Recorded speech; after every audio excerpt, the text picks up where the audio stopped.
Hey guys, welcome back to my channel. It is time for another Halloween Horror Nights update for HHN29.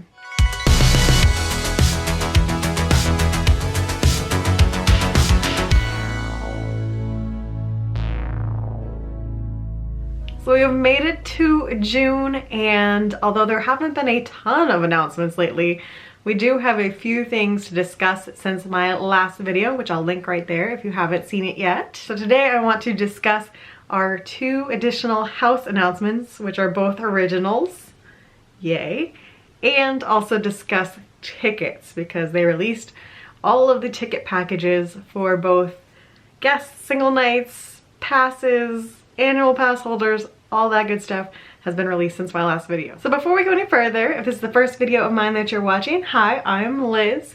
I make a lot of Orlando theme park content, but I am specifically very much a huge Halloween Horror Nights fan. I have been attending since I was 16 years old, and that's a long time ago. Maybe I shouldn't phrase it that way. Anyway, I've been attending the event since 2001. There you go, you can do your own math on that. So for the next few months, I will be sharing Halloween Horror Nights news and tips on this channel. And then come this fall, I attend the event, and once I get back, I share my vlogs from attending Halloween Horror Nights in Orlando. So if that sounds like your kind of thing, make sure to subscribe. Now let's get to the news. So the first house that was announced since we last chatted is Depths of Fear. And this is the original. I discussed it in the last video, and unbeknownst to me, we actually had the real name of the house. It was speculation before, but turns out that was the actual name of the house, Depths of Fear. So here's what we know so far that was released by Universal. Depths of Fear is going to focus on a deep sea mining company that uncovers a parasitic race. Doesn't sound good for these miners. I don't think it's gonna be a happy ending for this deep sea mining colony. So this parasitic race has infected some of the miners. I'm sure there's gonna be some miners that are begging for help, and wait for it, the name of the parasitic race is mouth brooders. It makes me giggle. I don't know why, but mouth brooders is my new favorite thing, and I cannot wait to see what the mouth brooders actually look like. So that's what we know from what they've described. As far as speculation, I expect this house to be very claustrophobic. I expect it to have a very low, tight ceiling to make it feel like you're in an underwater kind of submarine feel. I do hope that it's not like The Spawning, because this can go wrong. We have parasitic race, we're in tunnels, it can turn into sewers, and then we have The Spawning all over again. If you were around for that year, you know what I'm talking about. Also, we know the house is underwater, so it seems like a no-brainer that we're probably going to get splashed in this house. At the very least, I expect some water effects. So I expect at least a sprinkle, and if you go in the early weeks, you're probably gonna get soaked, because it seems like every time they do a water effect, those first couple weeks, it takes a little bit of practice and trial and error before you get into a normal level of spray rather than just getting soaked. So good luck for opening weekend, people.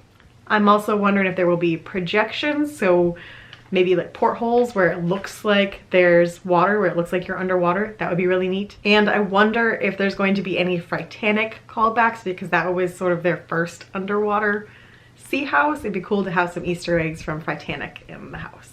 So I would say that I am cautiously optimistic for this one. It's an original, so I'm game for that for sure.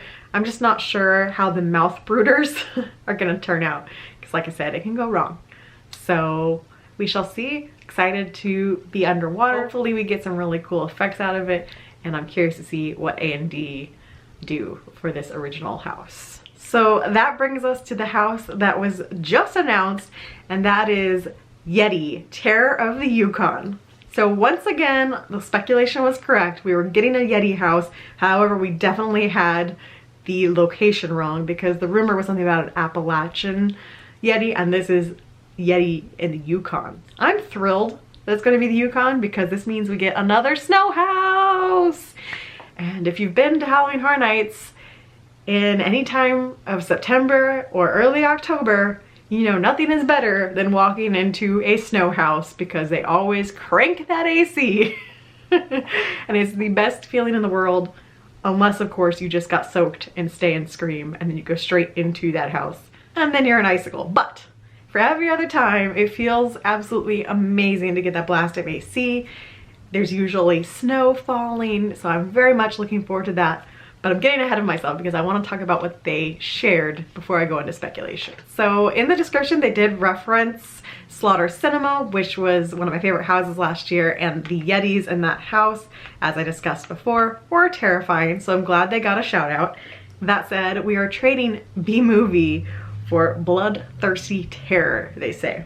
This lets us know it is not a comedy house. Some years, you know, when you get something like a Yeti, it's unclear whether or not this is going to be funny or serious, gore, scary.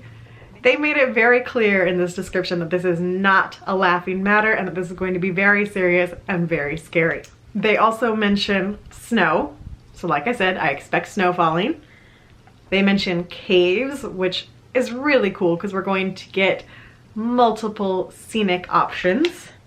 And then they also mentioned the logging camp. So I'm really jazzed for this one because it sounds like we're gonna get a variety of scenes.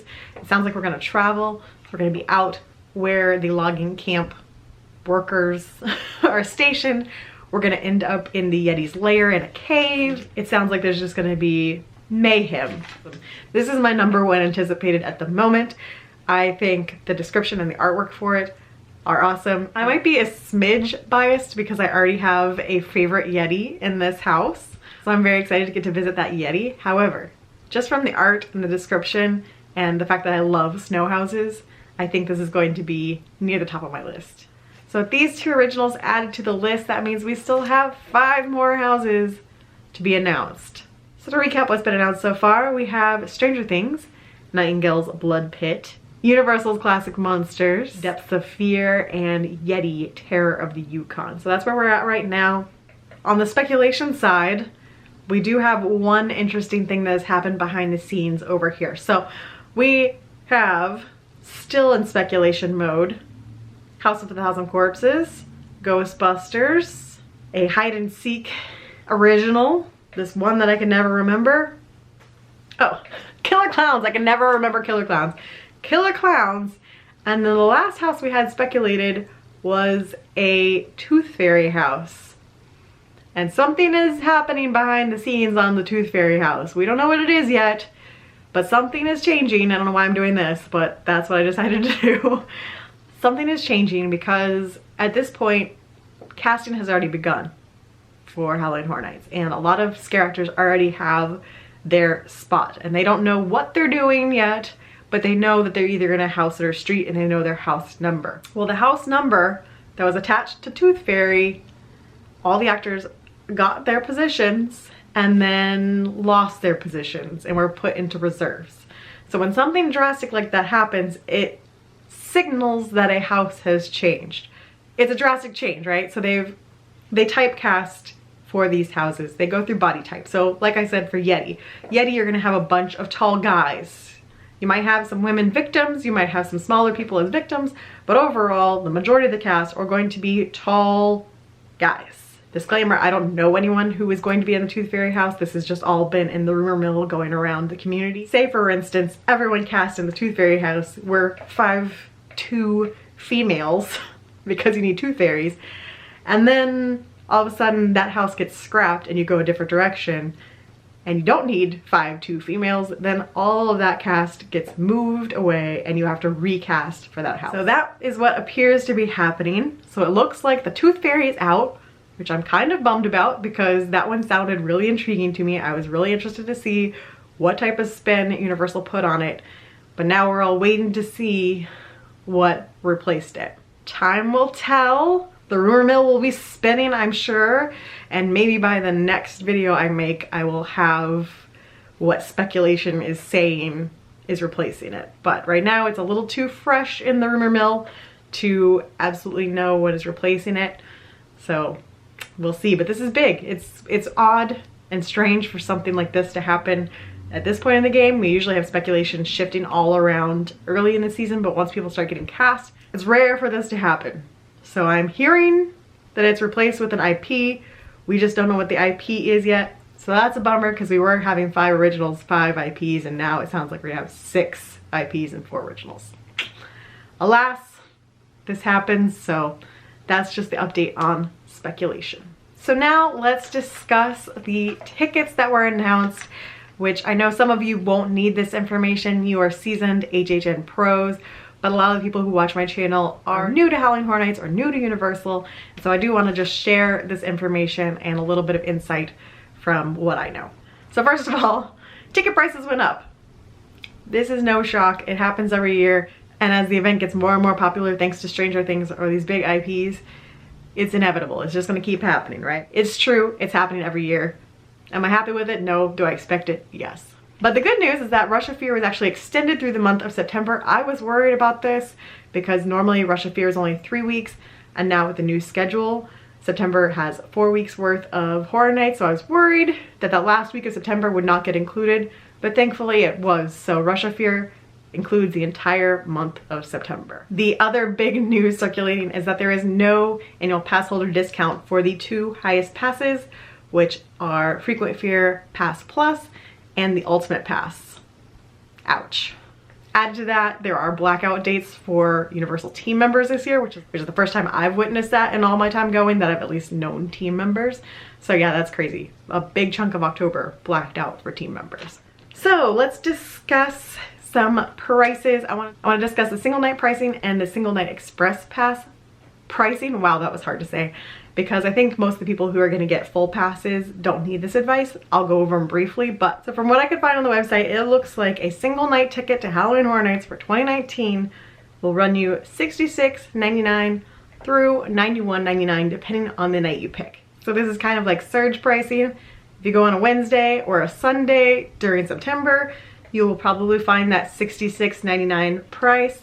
But if you try to go on a Saturday in October, guaranteed it's going to be the $91.99. And fortunately or unfortunately, depending on what night you're going to be there, the Express works the exact same way. So from what I could see, it looks like Express is going to range anywhere from $89.99 per night to $159 per night. Whew.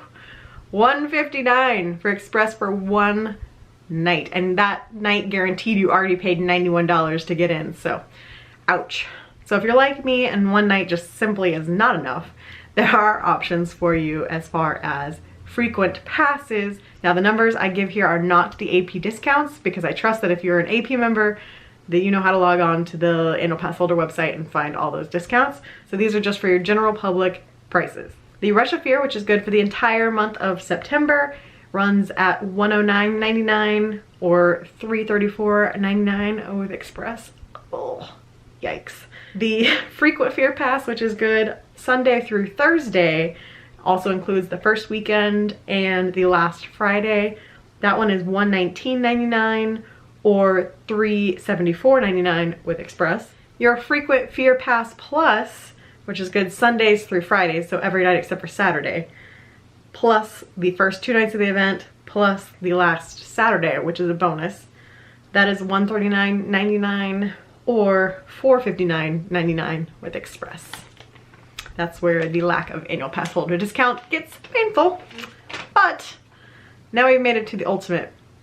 This pass is good for every single night of Halloween Horror Nights 29. If you want to go to every single night, you can do it.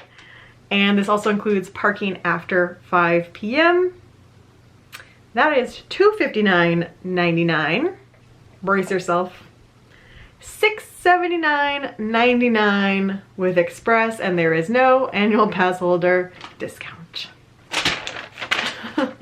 So that's your price breakdown. If you have more comments or questions about that, leave them down below and I will be glad to discuss it with you. So that's it. That's our news update for June thus far. I feel like we're gonna have announcements just pouring out now because we're getting close and they have 5 houses still left to announce. So I will be back as soon as there's more news to share. Let me know what you think of the 2 originals that have been announced, and I will see you guys next time. Bye.